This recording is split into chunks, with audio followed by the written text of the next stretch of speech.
My name is Dovie, and I got full upper implants. My grandmother, as long as I can remember as a kiddo, she never had any upper teeth. She always just had her lower.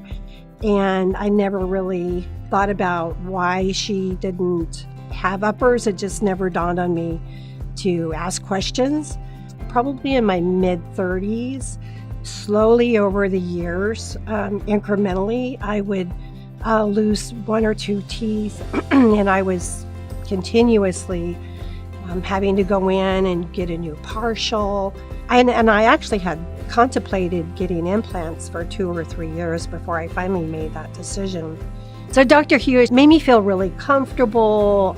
He explained everything in detail, went through everything with me, explained the process, and it just made me feel really comfortable. So seeing my smile with my new implants, I'm really grateful that I did it. And of course, I checked with my husband, and he was excited. He said they look really good. And then I checked with my adult children, and they really liked them too. And I'm glad my children suggested that I do additional research, because they're like, you need to kind of go do some more research. And so I did, and I came to the conclusion to go to Remove Dental. And so I'm really grateful that I did.